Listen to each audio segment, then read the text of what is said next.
бъдещ пастафарианец? Аз съм Виктор Варна и аз съм бъдещ пастафарианец, настоящ астрофизик. Я разкажи малко за Олимпиадата.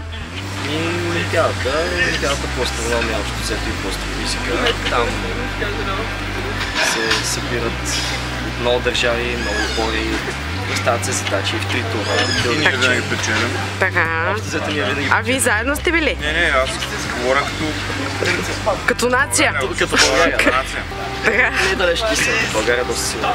Така. Те са в 3 тура, теоретичен, където има по-скоро, нали, както се личи от името, по-теоретични проблеми. Примерно казват ти това, ако е така, еди си какво изчисли, еди си какво. Практически, където ти дават някакви данни, някакви измервания, снимки от телескопи, измерително радиуса, някакви стъби, такива неща. И наблюдателя, където те изкарат на истинско небе, дати телескоп и така, насочило към тази звезда, измери нещо си, координати, ала-бала и така неща. Може и да изтърве по нещо, но все пак няма за кога да отлагаме. Първо, смятам, че трябва да започнем с едно бързо въведение в нашата вяра, понеже не всички са запознати. Съвсем накратко ще ви спомена първо, а после може да се говорим по-подробно за летящо спагетено чудовище. Аз съм самообявил се пророк, така че мога много да ви говоря за това какво мисли летящо спагетено чудовище за света. Така съвсем накратко, ние пастафарианците вярваме, че света и цялата вселена са създадени от летящо спагетено чудовище. Обаче по такъв начин, че няма останали никакви следи от намесата му. И това по никакъв начин, чрез наблюдение, не може да бъде разбрано или опровергано. Примерно, Земята изглежда сякаш на няколко милиарда години, ама това е защото тя така е създадена вече стара. Така че, с наблюдение ние няма как да докажем, че това не е вярно. И затова единственото възможно следствие е, че е вярно и че света наистина е създаден от летящо спагетено чудовище. Което е много добре, защото това е единствената религия, която издига в култ изучаването на Вселената, ученето на наука, също човешките права, равноправието между всички и разни такива ценности, които биват съвясно отричани от други религии. Друго, много важно е, че ние празнуваме един празник тази вечер и това е деня на двете Богородици. Защото в пастафарианството са две, тук на картинките много не се вижда, обаче тялото на летящо спагетено чудовище представлява безброй много макаронени израстъци и две кюфтенца. И затова двете Богородици са ето тези двете. И то в съотношение точно 40 към 60. Кравата и свинята. Трябва да ги почетем в този светъл ден, за това, че са дали телата си, да можем ние да се направим светите кюфтенца. Така, това е дейността на църквата ни. За момента едно от основните неща, които правиме, е такива сбирки, с които да се забавляваме и да дискутираме важни неща за времето и пространството. И дейността ни за момента е основно в интернет, обаче в физическото пространство правим неща от този сорт. Примерно, който е в София, на 23 септември правим пъб квиз на научна и религиозна тематика. Какво представлява пъб квиза, на някой разказах. Ако има други, които се интересуват, после може да си говорим, да разкажа по-подробно. И като цяло в интернет може да ни намерите доста лесно, като сърчните за летящо спагетено чудовище или пастафария. Тук са някои адреси. Може би не се вижда много ясно. Във Facebook страницата е pastafarian.bg. Уебсайта също е pastafarian.bg, въпреки че там има само линк към Facebook страницата за момента. Обаче скоро ще работим и над уебсайта. Хештага за тази вечер е FSM, ако някой иска нещо да сподели. И набързо за програмата. Така, започваме с това бързо интро и след това Илина ще ви разкаже за времето, теологична гледна точка и пастафарианска и от на авраамическите религии. След това темата е астрофизика като за световно от Виктор, ето го там, вие се запознахте с него повечето, който е от националния отбор по астрофизика, които наскоро им обраха точките в Индонезия и се върнаха с една-два медали.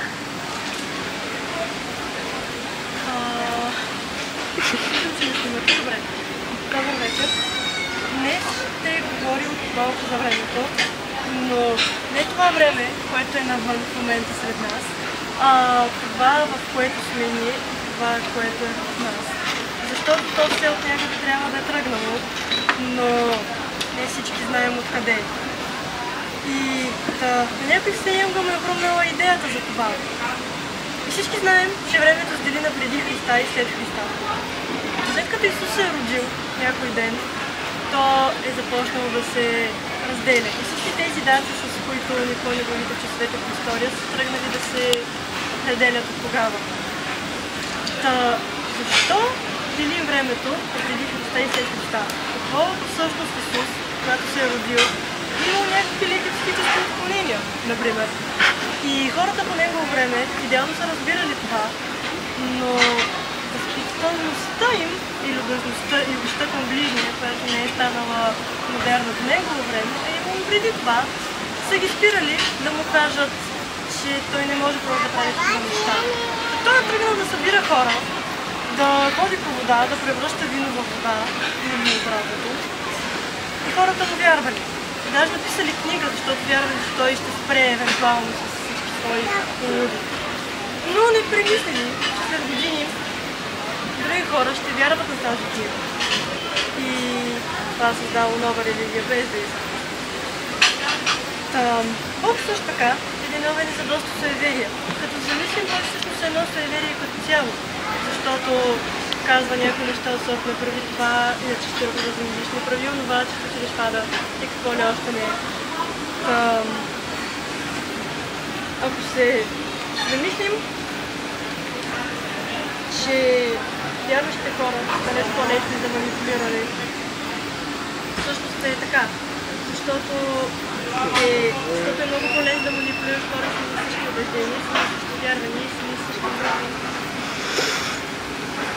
Колкото разни други хора, които са абсолютно различни. Но също така идеята за Исус има много пропуски в себе си. Защо винаги го представяме като един човек? Тук имам цитат на един любим автор, който казва, че никога не си виждал разпятие, на което Исус да не е гол. Никога не си виждал дебе Исус, на всяко разпятие, което си виждал, той би могъл да бъде гол просто модел, рекламира студени, студенти или мускули колони. Имам предвид, че ако той беше създаден в 21 век, със сигурност щеше да бъде с сам сокланец и татуировки и нацепен. И таргет групата този път щеше да бъде на 13-20 годишни момичета, защото за порочно зачатие все някак трябва да тръгнат от някъде, въпреки че не порочно. Идеята ми е, че не е само идеята манипулира, външния вид го прави идеално. И затова някои вярващи хора бих казали, че те не вярват в Бог, защото е красив. И именно защото той гледа по един същ начин от милиони и хиляди години. Но никой не е нарисувал Исус мургав, нисък, плешив или дебел. Всички са го представили като красив синът младеж, както казах преди малко от цитат. Това също манипулира доста добре. Така че Бог е създал доста добра представа за идеалния мъж, на когото всички да се кланят, когото всички да обичат. Друго, за което ще говорим, е, че Бог е някакси извън времето. Той го е създал. Но как го е създал? Той винаги е съществувал, както казват вярващите.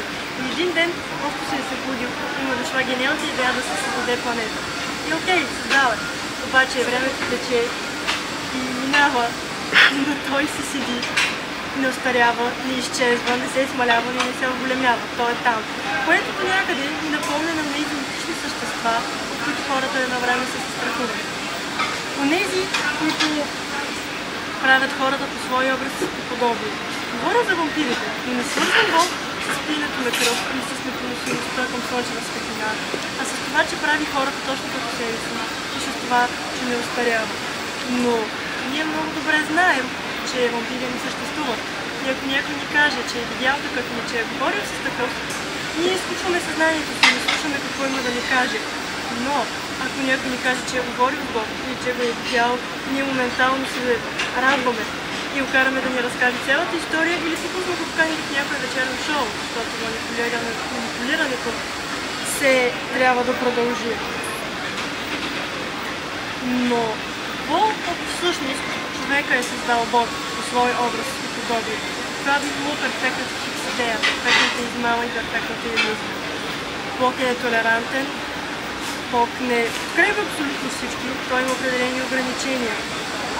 И перфектно извинение за всичко. Не правя това, защото Бог казва да не го правя.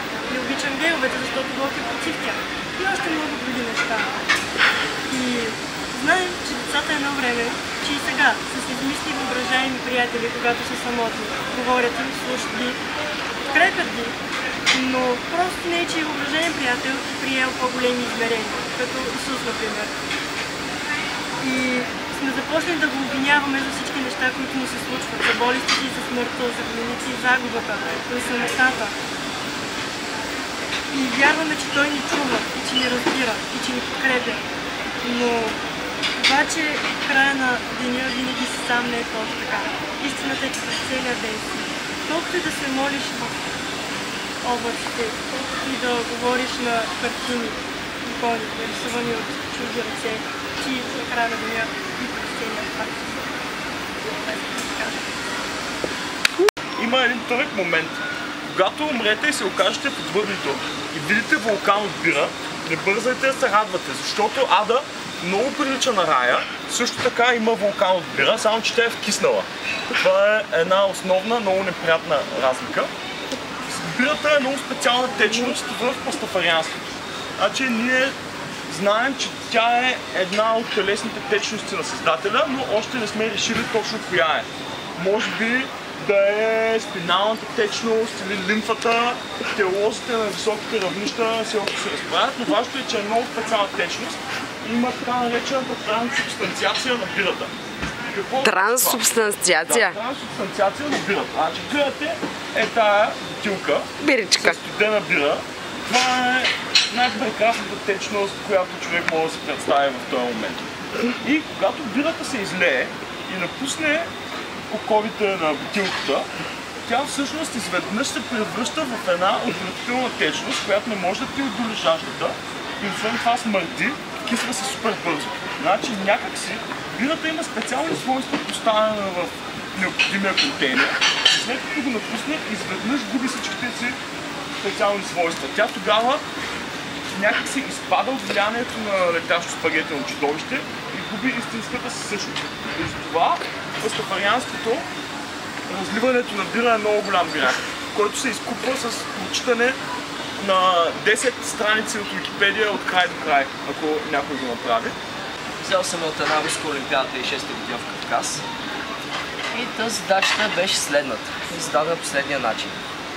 Ако имаме най-големия телескоп в света, който между другото се намира на Молна Кея, на Хаваите, и има 10 метрово огледало, представете си това колко светлина се хвира. И в главния фокус на огледалото му вземем да сложим един абсолютно прозрачен чайник, т.е. такъв, който пропуска всякаква светлина. И в този чайник вземем да сложим един абсолютно черен чай. Дали ще може чай да постигне така температура, че да се свари и да е годен за пиене. Оле, Сашенко, това не си вижда, Саши. Да почнем с това, което беше дадено в задачата по данни. И това, което беше дадено, бяха диаметър на телескопа на главното огледало, което беше 10 метра и неговия фокус. И Сашито сме заснели. Така типично по-руски, само това да. Другото трябва сами да си го измислим. Така. Първо може да започнем с това каква енергия получаваме, като насочим този телескоп към луната в пълнолуние, тъй като това е условието. Насочваме телескопа към луната в пълнолуние, слагаме чайника и стига. Слагаме чайника и гледаме дали той ще се стопи. Така, данните, които трябва да знаем са това. И за начало това е слънчевата константа. Това е с енергията, която получаваме от Слънцето за единица време на единица площ. Това е звездна величина на Слънцето, а това е звездна величина на Луната.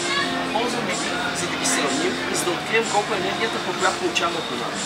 Ето да вземем едно отношение на двете енергии, което е равно на 10 на 0,4 степен по разликата в двете звездни величини. Това се нарича закон на Боксът и се използва за изразяване на такива разлики в енергии. И в крайна сметка получаваме един изискване на Бог. изпълним на тази страна, че ето тази енергия, която получаваме от Луната е равна ето това безличие. Така. Това е енергията, която получаваме на Земята. За да видим каква енергия получаваме в телескопа, а именно това W, или мощността, така да се каже, с която ще загряваме самия чай, получаваме тази енергия по площта на телескопа, която е един вид площта на цялото огледало, която е пи по 2 квадрата в 4, нали, площата на 4. И умножим по тази енергия. Така получаваме колко вата един вид е загряването, с което топлим чай. Едно бързо обяснение какво представлява това абсолютно черно тяло. Ами, по дефиниция, може да си представим, че абсолютно черното тяло, то получава някаква енергия под формата на електромагнитни лъчи. Така ние го облъчваме с някаква светлина от Луната. И то, поради своите свойства, не отразява никаква част от тази светлина, а само я поглъща в себе си. Докато не се установи термодинамично равновесие и то не почне да излъчва под формата на топлина, при което падналата енергия е равна на излъчване. Така, да си поговорим малко за размерите на този чайник. Те не са ни казали нищо за този чайник, колко ще е голям, какъв ще е обема на водата в него. Ми трябва да се го измислим. Какъв би бил най-оптималният вариант за големината на този чайник? Ами, ако вземем образа на Луната в фокуса, т.е. получава като вземем примерно огледалото, изгледаме очите се отразяват, получаваме в фокуса изображение, размера на изображението на Луната. Това изображение може да намерим да поставим видимия в диаметър. Видимия в диаметър на Луната, това е ъгълът, от който виждаме най-високата и най-ниската точка на Луната. Тоест, първо, гледаме, ако окото ни е тук и Луната е тук, ще се представим, че това е истинската Луна, този ъгъл е видимия в диаметър на Луната. Тоест, не е видимо в размер. Това по-късно ще бъде представено в още една презентация. А тук вече намираме нейния размер в самия фокус. И решаваме, че чайника ще е точно толкова, колкото размера на Луната, което далеч доста приемливо така за чайник. Защото хем така ще поема цялата енергия от Луната, т.е. цялото изображение ще се фитва в чайника. Хем няма да е пък достатъчно голям, защото ако е много голям, става много зле. Ще излъчва много топлина и няма да постигна това, което искам. Така, и се получава, че радиуса на този чайник, ако го приемем за сфера, за да е по-просто да се решим задачата, е тангенс от половината от диаметър на квадрат, което е като вземем ето от и се получава неговия размер. Така, тук е важно ето това уравнение. Това уравнение е уравнението за идеално черно тяло, а именно енергията, която излъчва, т.е. неговата светимост, така да се каже, или мощност, е равна на неговата площ, която присвега 4 сигма, което е константата на Стефан Болцман, по температурата, която търсим на 4-та степен. Тоест, ето от тази формула се вижда, че колкото е по-малък чайника, толкова по-добре. Така, и от предните слайдове виждаме, че енергията, която пада върху него, трябва да е равна на енергията на излъчване. И това се нарича термодинамично равновесие. Заместваме W-то, L, и получаваме следното нещо. Енергията на площта на телескопа, т.е. цялата мощност, която ползваме за чайника, е равна на това, което излъчва и температурата на четвърта. И премятаме всичко от едната страна, за да останете на четвърта. Получаваме едно такова сносно уравнение, което в следващите слайдове, като заместим всичко, се получава това. Именно една втора, нали, от тук се вижда диаметър, тангенс, видим го в диаметър на фокуса на степен 1 втора, ето това цялото на степен 1 4. И такова се получава. Дали ще можем да сгрем един чайник? Каква температура трябва да го сгрем? Ами, да кажем, англичаните са казали така. Той трябва да е близко до 100 градуса, нали, за да е топличко, да се направи чайника, но пък не трябва да надвишава 100 градуса, защото все пак ще вземе да ври и няма да се получи готин чайник. Та така, има някакви предположения, ще успеем да свалим чай или не. Аз си мисля, че да. Да видим колко човека си мислят, че температурата ще е твърде висока, т.е. над 100 градуса. Дигнете ръка. Добре, един човек казва над 100 градуса. Колко човека казват, че ще успеем да го свалим? Това ще е някъде около 80-90, 1.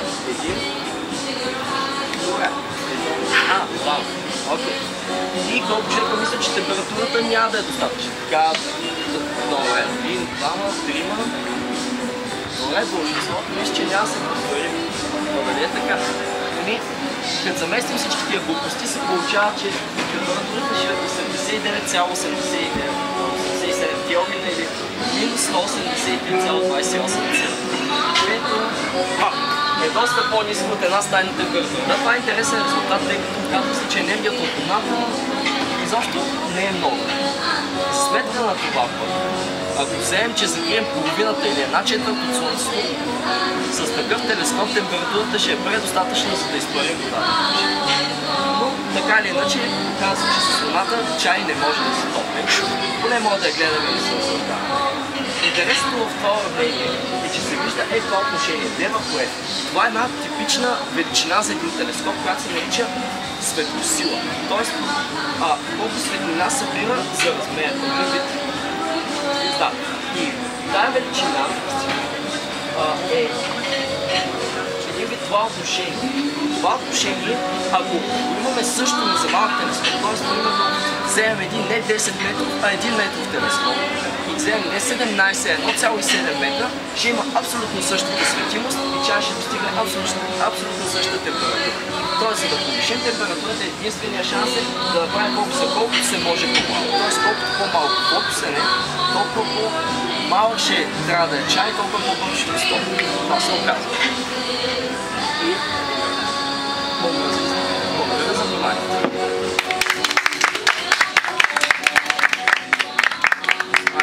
Big up за Виктор. Не знам дали успяхте да проследите математиката, но поне няколко интересни неща трябва да сте хванали. Така че... Ако някой има въпроси, мога да питам. Да, ако имат, може да направим малко Q&A, ако някой има въпросчета.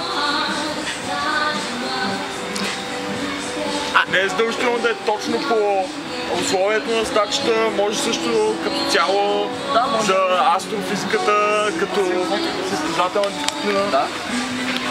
Може ли да застанеш тук в светлината на камерата? Благодаря ти. Дали всъщност затоплянето на чая не става чрез инфрачервените лъчи на светлината и дали при отразяването на слънчевата светлина се отразяват инфрачервените от луната? Значи, идеята тук е, че още взимаме светлината, която идва от самата. В смисъл, инфрачервените лъчи, те по-скоро са всъщност в цялата светлина на Слънцето, тя като се разложи в нея, има и инфрачервени, има и ултравиолетови, има и всякакви, така че цялата светлина се участва. Тази, която дава топлина, тази, която носи топлина. Цялата носи топлина. Цялата носи енергия. Това е специфика на абсолютно черното тяло, че то приема всякакъв вид електромагнитно лъчение, от каквато и чистота, от каквато и дължина на вълната. Блъскаш го с нея, той я поема и излъчва като топлина. Това е един вид свойство на абсолютно черното тяло. Тоест и луната може да топли, защото отразява целият спектър, примерно някакъв спектър. Да, някаква част от спектъра на Слънцето и той излъчва под енергия. И тая енергия, както се вижда от тази формула преди няколко слайда, ето тази формула, се вижда, че цялата енергия, тя просто не е важно в каква част от спектъра е, под каква форма, просто се излъчва, като е важно точно на излъчващото тяло и неговата температура. Оттам вече от температурата може да се сметне каква енергия той излъчва. И не е важно с какво го облъчва, важно е колко. Да си поговорим за Вселената. Първо, трябва да започнем с представянето на един много важен човек, когато се говори за Вселената. Ето този агент тук. Не знам дали сте запознати с него, но аз ще ви разкажа. Това е човекът, който е изразил ето тази мъдра мисъл. Дайте ми достатъчно дълъг лост и опорна точка и ще поместя света. Архимед е много голям математик, изпреварил времето си с много векове и той е автор на неща като примерно така наречения принцип на Архимед за едно тяло, потопено във вода, че изтласква вода колкото е обема му, супер просто казано. Реално историята е по-сложна, каквато е и историята за откриването на този принцип. Хората си го представят така, че Архимед е бил такъв шантав математик, който е обичал да се размотава по улиците на Сиракуза без дрехи и с безупречна хигиена е изкарвал много време в ваната. хората обичат такива любопитни истории. Никой не иска да слуша за един математик, който с месец е седял и е смятал на бюрото си. И затова тази история е останала. За Архимед може да се говори много в някоя друга такава сбирка, но за момента темата ни е доста по-конкретна.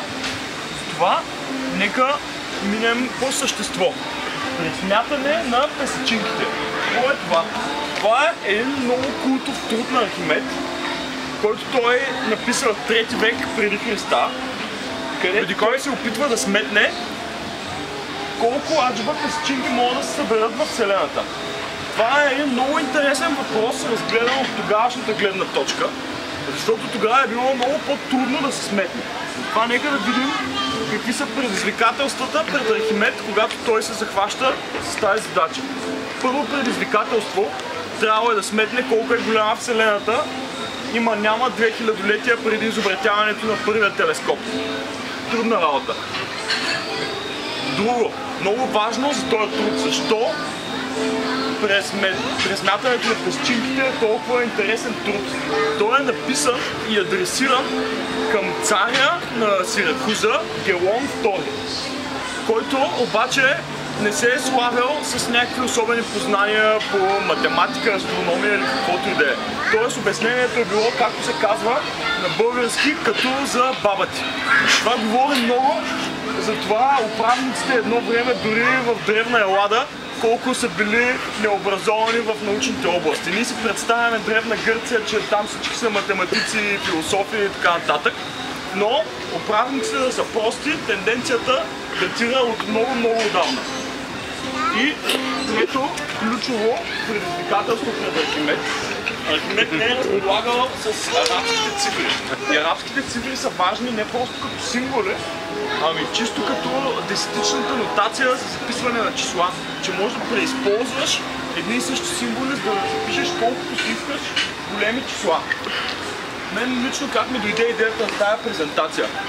Седях се един път и си мислех, ако трябва да бъда честен, се бях напишил и си викам, добре, тия там Архимед, Евклид, Питагор, тия уния, как са ги смятали тия неща, които са ги смятали, без да разполагат с тези цифри, с които ние разполагаме. Как с римски цифри са смятали? С римски цифри как умножаваш 1604 по 62? И много исках да си отговоря на този въпрос. Как работи умножението алджебра с римски цифри? И ресърчвах, четох, отидем една цяла вечер и отговорът всъщност е много прост. Не се умножава. Да, с римски цифри най-голямото число, което може да запишеш е 10 000 или така наречената мириада. Защото за всеки нов порядък ти трябва да измислиш нов символ. И реално това много ограничава смятането. И с тия числа е трябвало Архимед да изчисли и да представи по някакъв начин този помрачаващ брой песечинки. Добре, да започнем тогава да се запознаваме с самия труд, с това Архимед как алджебра е направил тази сметка. Нещо много интересно. Архимед е базирал изчисленията си за размера на Вселената на хелиоцентричния модел. Значи това пак казваме 3 века преди Христа, т.е. преди да се появи християнската църква, че да го отрече този хелиоцентричен модел и да се опита да го замести с геоцентричен. Още Аристарх е измислил тази система с всичките планети обикалящи около Слънцето и Луната обикаляща около Земята и така нататък. Архимед започва оттам да смята колко би могла да бъде голяма Вселената. Добре, окей, знаем, че Земята обикаля около Слънцето. Как ни помага това да сметнем колко е голяма Вселената? Ами, всеки, който е пътувал в кола, може да си отговори на този въпрос, поне да си представи принципа за отговора. Като пътуваме с кола, нещата, които са близо до нас, дървета, къщи, минават бързо, а планините там отзад се движат съвсем бавно. И това се нарича паралакс. Нещата, които са по-далеч, се движат по-бавно, нещата, които са по-напред, се движат по-бързо.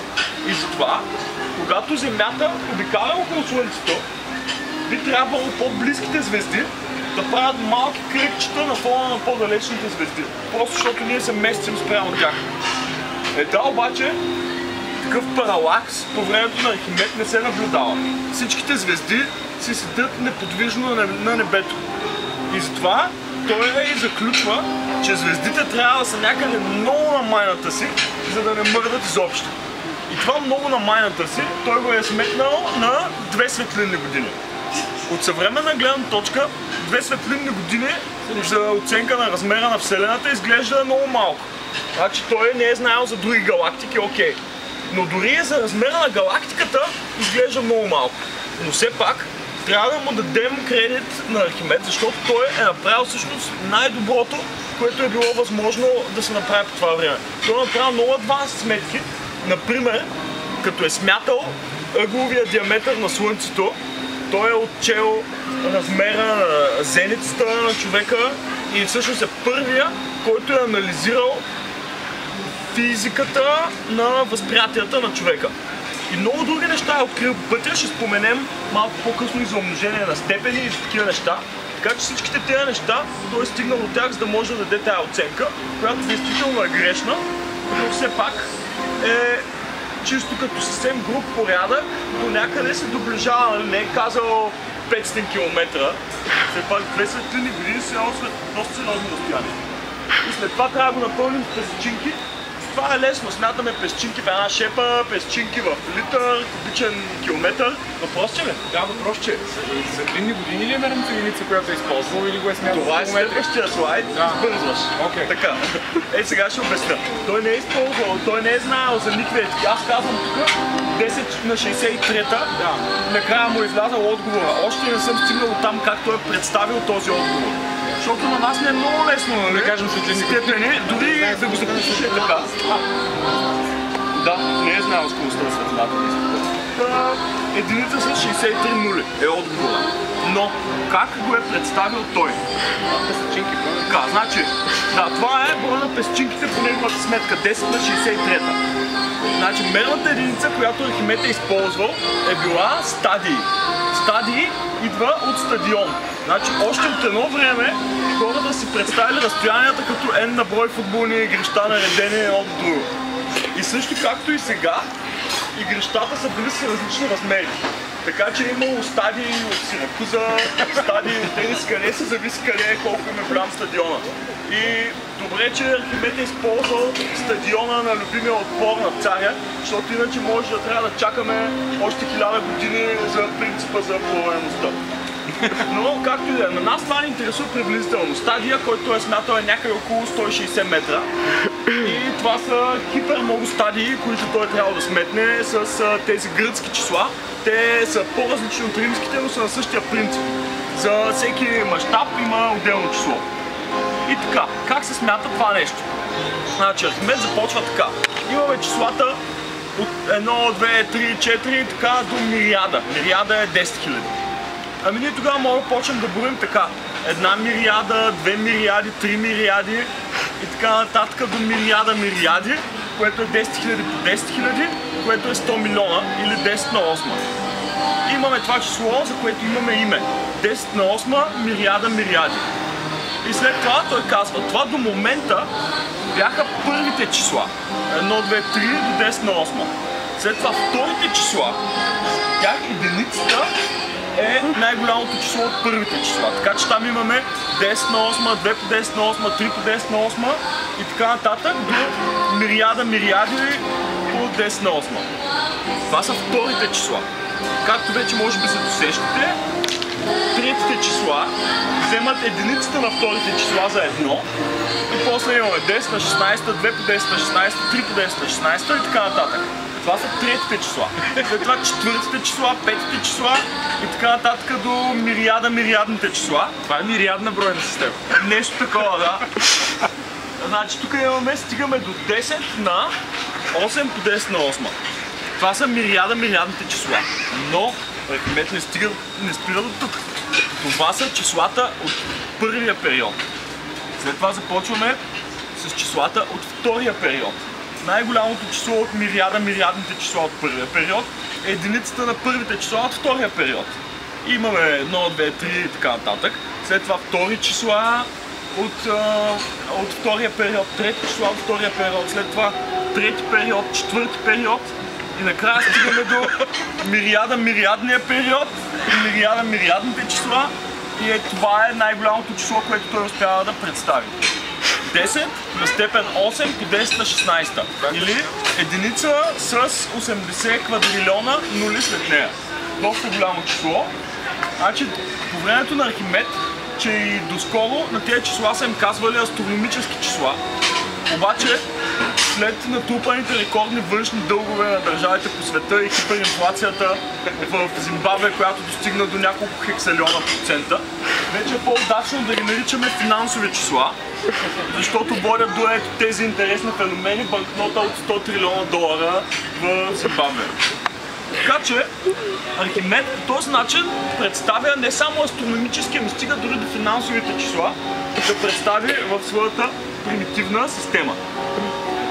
Добре, да видим тогава какво се е променило в наши дни. Как днес ние представяме супер големи числа. Степента е една голяма газария, която имаме, защото расте много бързо и ние можем не само да степенуваме, но можем да правим такива кули от степени. 10 на 10, цялото на 10, цялото на 10, цялото на 10. Това е нещо с умопомрачително много нули, не можем да ги изборим. Супер голямо число. Обаче на някой това не им стига. И тръгват да търсят още по-големи числа и то не е така за кеф. Имаме едно много интересно число, числото на Греъм. Това до 80-те години е било най-голямото число, което се е използвало в сериозно математическо доказателство. В наши дни са познати и по-големи, но това е станало известно, понеже дълго време е държало тази титла. И нека се опитаме да си представим колко голямо е това число всъщност. Имаме една операция, която е наречена стрелката на Кнут. Кнут е един друг математик, който е много интересен и за него трябва да се говорим някой път. Моя хамелеон се казваше Кнут, но стрелката на Кнут е една специална операция. Нека да погледнем какво се случва. Всеки знае за умножение. А по Б е А плюс А плюс А плюс А, така Б пъти. Това е умножението. Операция от първи ред. След това имаме степенуване. А на степен Б. Това значи А по А по А по А, Б пъти. Ето да го подчертаем, ето така, степенуване. Степенуването е една стрелка на Кнут. А какво е втора стрелка на Кнут? Две стрелки на Кнут.